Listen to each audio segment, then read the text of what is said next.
This is the morning brief from the Economic Times. Call Childline on 1098. If you dial 1098 and ask for help, a trusted person will come to help you. Toll free number है 1098. कभी भी call करके complain कर सकते हैं.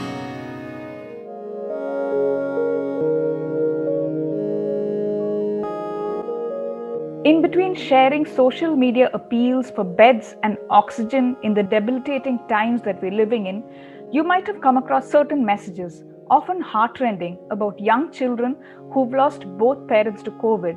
They've been termed COVID orphans. But as tragic as this is, it appears that even such a situation is being exploited by the unscrupulous.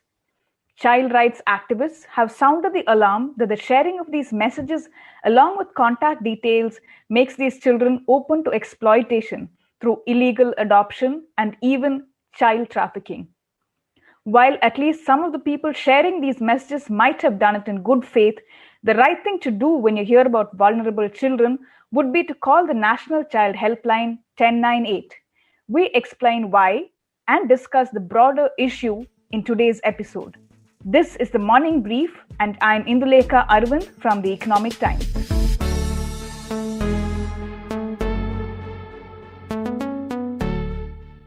Joining me to discuss this disturbing trend and explain what the legal processes are, I have with me Sunil Arora of the non-profit Bal Asha Trust, a registered adoption agency and children's home in Mumbai, and Sonal Kapoor, founder of New Delhi-based Protsahan India Foundation, which works with vulnerable girls. We also have my colleague and on other days co-host of this podcast, Devina Sengupta, who's written about this issue for the Economic Times. Thank you, all of you, for joining us today. Devina, I'm going to start with you. This phenomenon that you wrote about recently, about people looking to exploit this reality of COVID leaving children as orphans, is extremely troubling. Could you share with us a couple of incidents that you came across while reporting?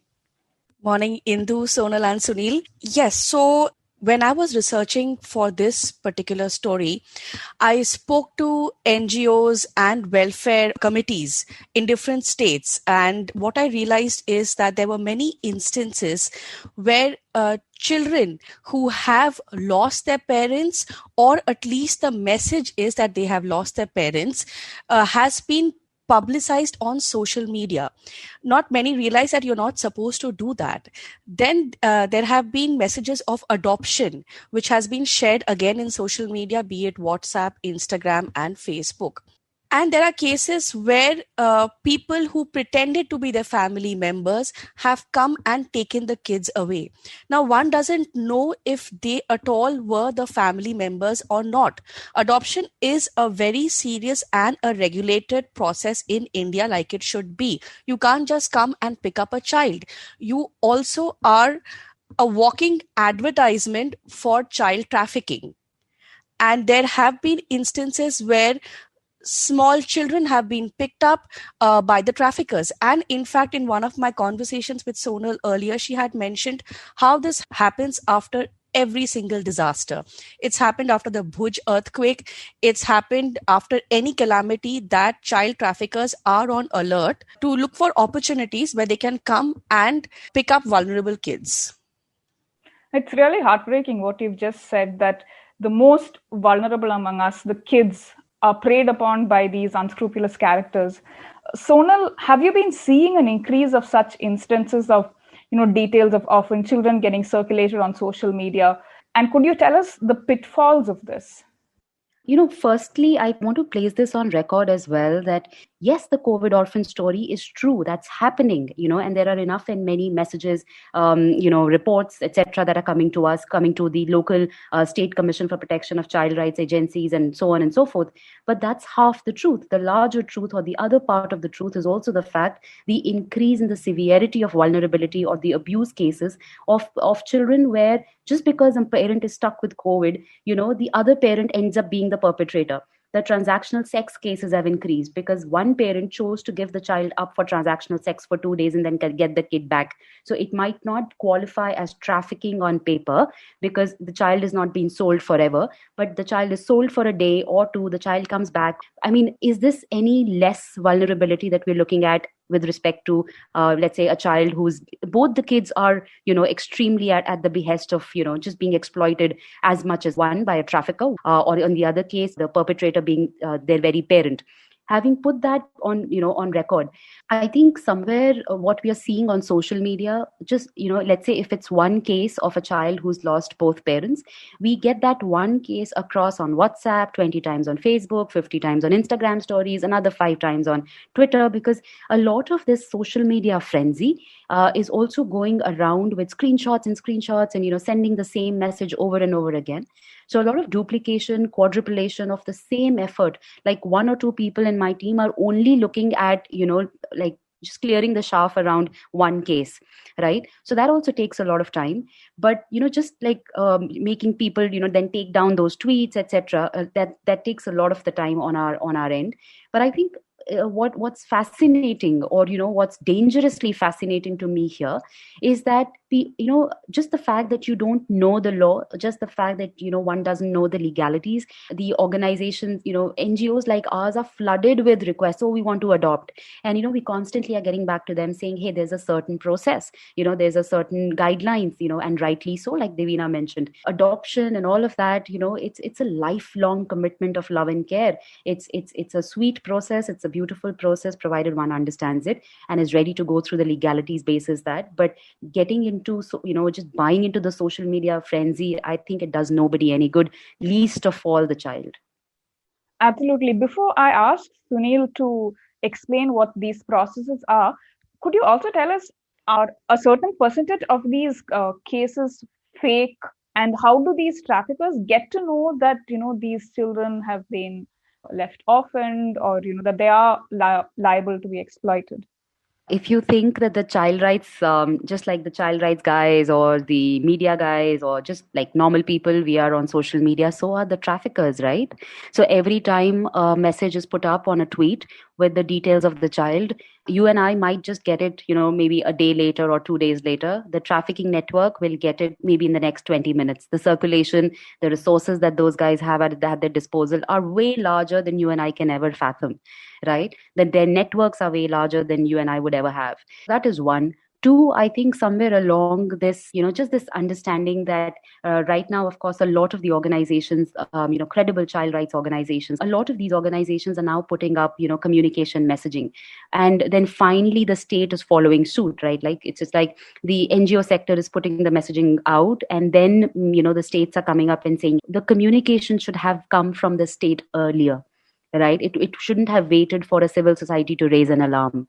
I think that's the point that we need to look at also from a systemic response. Sunil, coming to you, there might even be some people coming forward with good intentions when they hear about children having lost both parents and so on. But what is the actual procedure to be followed in case you hear of a child who's become an orphan? The best thing would be to first call up, Childline. 1098 is the number. It's a across India number. And let me also add here that it is not only for COVID support for children, it is for any type of child support. So if the type of cases which Sonal has explained, or children in distress situations, or children who are found abandoned on public places, I think 1098 is the best bet right now, because it's a single number across India. Having said that, I think Delhi and Maharashtra have come out now with their separate phone line numbers, which are operational almost throughout the day. If anybody comes across certain messages on social media about, a child has lost the parents and they want support, I think these are the best numbers to reach out to. And if there are any fake messages also being circulated, I think, again, one should definitely call up these numbers and report the fake messages, because I think there is a lot of action which has already happened in Maharashtra about it, where fake messages are being reported to the cyber cell to take action on wherever these messages have generated from. That's great. And let's hope other states to follow suit. But Could you also explain what is the actual procedure in case you want to adopt a child? I mean, even in this situation or in others. And do these policies sufficiently protect these kids? Like, the recent messages which we have seen on adoption, just call up this number, this particular person. These are all fake. And I'll really like to, get the message across through your podcast that please do not fall for such kind of numbers. These are all traffickers. Before that, help comes on social media or is put on social media, that person who wants to traffic that child is already near that child, so it's very easy for them to just reach out to these parents who have, either both parents have died, or for example, what we even heard in Mumbai was where, traffickers were approaching, pregnant mothers saying that due to lost job and etc., you don't have any, sufficient income. What would you do with this child? Just give up this child, And because of, people, the number of adoptive families is still very large in India. I think, a lot of adoptive families also unfortunately fall prey to it. One should approach CARA. www.cara.nic.in is the best site to go there. Go find out the process, register yourself. There are certain documentation which you need to upload over there, and the closest organization which is to your residence should be able to do your home study. And there are more than 400 organizations across India which are licensed by CARA to do adoption. So if you're really interested in doing a peaceful adoption, that's the best way to do, because it will be legal. You'll be getting a court order. The child will be getting a birth certificate, and there'll be follow-up also of this child. If anybody who buys a child, you are part of the trafficking network now. And whenever cops come on your door, people who have bought children are going to go to jail. So it's very important that people adopt only through legal process. For those of you who might be unfamiliar with it, the CARA that Sunil is referring to here is the Central Adoption Resource Authority, which is a statutory body under the Ministry of Women and Child Development. Sunil, to pick up on a point that you mentioned, are there far more parents waiting to adopt than there are children available for adoption with registered agencies? So families register now with CARA directly. Okay. So there are no registrations as such with the individual organizations. So yes, but the number of children which are there in these organizations, according to my last statistics, was not more than 2,000. And what we believe across India, there are people who are more than around 30,000 couples are, waiting for adoption. But there is a slight point which I like to bring in. Most of the parents still are looking for adoption of, 0 to 2. So whenever, and that's what, even if you look at the fake messages, it's floating around 3 months baby, siblings, 6 months baby, 1 year, 2 year, because that's where most of the parents are looking for adoption, and that's where these traffickers want to catch them. Point is, if there's a family who's interested in adopting a 6-year-old, 8-year-old, or 10-year-old, or a 12-year-old, the waiting is not that much. And there are many children who are in that age group who are still looking for wonderful parents. Got it. Devina, in your reporting, did you get the feeling that, the people circulating this information about children may also be doing it in good faith, but due to ignorance about procedures, or was it otherwise? Yes, of course. I mean, social media right now has unfortunately become the go-to place for exchanging any information. So right now, in the midst of the pandemic, from an oxygen cylinder to an injection to a child, details of everything is only being discussed on social media. People really are not aware. So, and these are all emotional triggers, right? Everybody's going through highly emotional state. And when they see messages like this, that children are orphaned or people are losing their one of the parent and there's no one to look after, they immediately put it up on social media without realizing what is the process. And also, that's because there hasn't been enough written and discussed by the authorities. There has to be more discussion on how can one raise awareness about a child found stranded. So which is why, as Sunil mentioned, states are also coming up with their own helplines. There is 1098. 1098 should become like how our emergency numbers are for police and for hospital. They have to become that popular for people to understand that just by pressing those 4 digits, you can actually save a child's life. Sonal, to return to you, I would imagine that, children who've been orphaned by the pandemic and, of course, in other situations as well, are also survivors of tremendous stress. What is the kind of mental help and support that you found they need? So I think I'll just add on to what I think Devina mentioned, which is very, very critical point, that awareness needs to come out for 1098 Childline Help, the national helpline number for children in India. And when we're talking about, therapy for children or psychosocial interventions for such children in distress or children who need care and protection, the first most important thing that we try and do is build trust, establish trust with that child, because only then, the conversations of grief, trauma, loss, death, these are big things to talk about. Talk conversations about closure of a loved one that they have never seen go. And when you're looking at, mental health in again, like in a space like ours, I think as a country, as a system, we have not even been able to provide the physical health. Right. So mental health automatically becomes like, not even the second priority point on the picture. So somewhere I think these knee-jerk reactions, we can keep talking about so on and so forth. But like Sunil was rightly mentioning, right, the fact that somewhere along we need to be proactive about the child traffickers network, because they will be more active before you and I can think of, right? Every time we think of a reaction as an after, like something that's like, oh, something has happened, now we have to look at it. We have already lost that bit of time.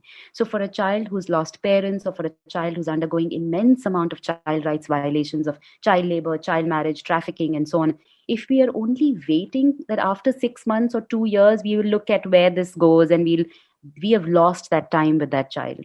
And the child has already made memories of this in their, neurosympathetic system, and those memories are not going to fade away too soon. Of course, which is, again, what you said just underlines the importance of mental health and support. Sunil, have the state and central governments started taking action against these, unscrupulous people looking to exploit the situation? Are more states coming up with helplines specifically for this?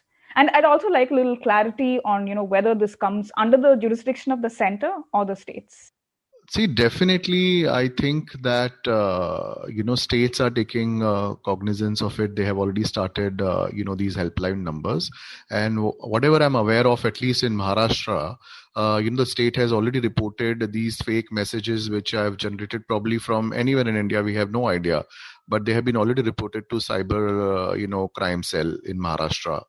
And they have been already asked to find out that where these messages are generated. So I feel that anybody, even the central for that matter, can take cognizance of these fake messages.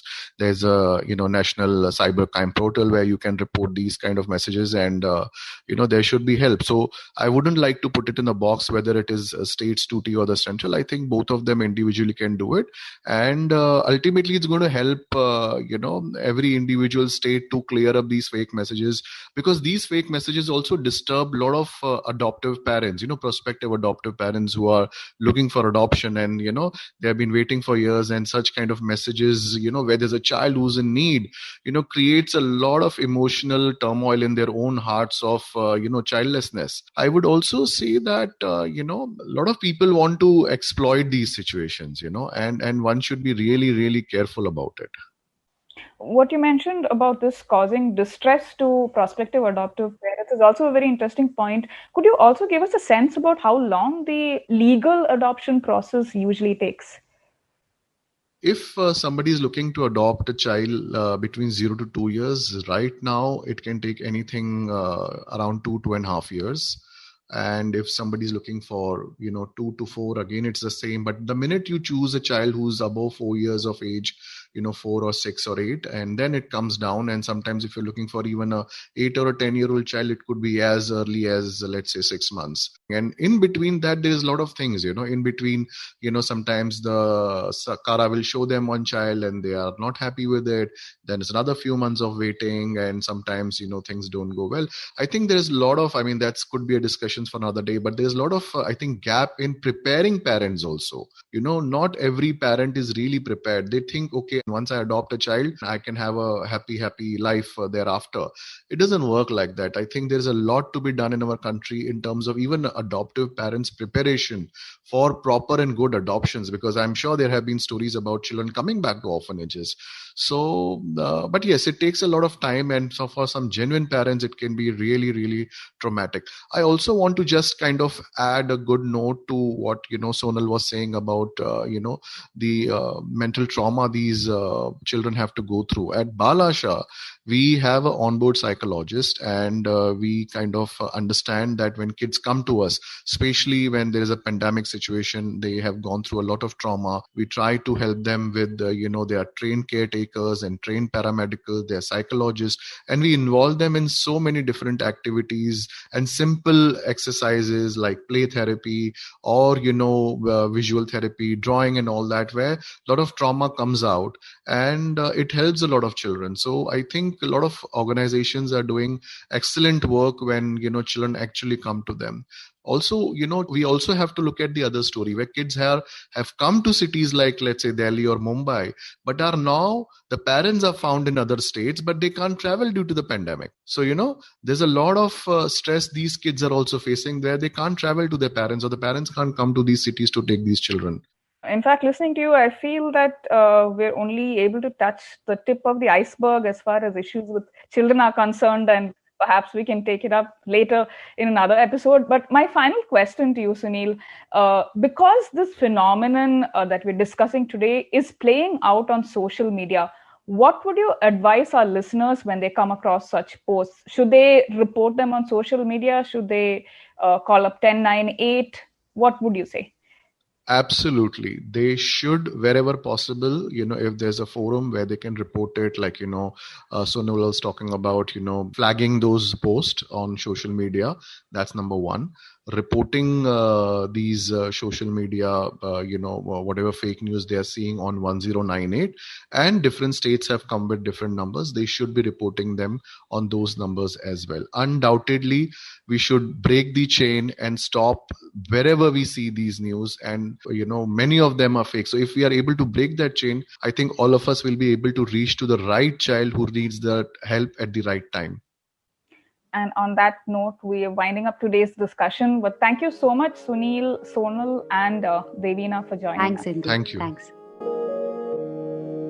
As you just heard, in the current COVID surge, we need to break the chain, not just of infections, but of these messages on social media that are being circulated by child traffickers, so that we can better help genuine cases. And the next time you hear about a child in distress and want to help, you know what to do. Call 1098.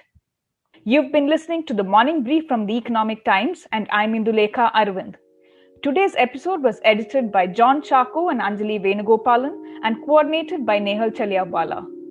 Do share your feedback with us at themorningbrief@timesgroup.com. The Morning Brief airs every Tuesday, Thursday, and Friday. Thank you for listening. Stay safe and have a great day.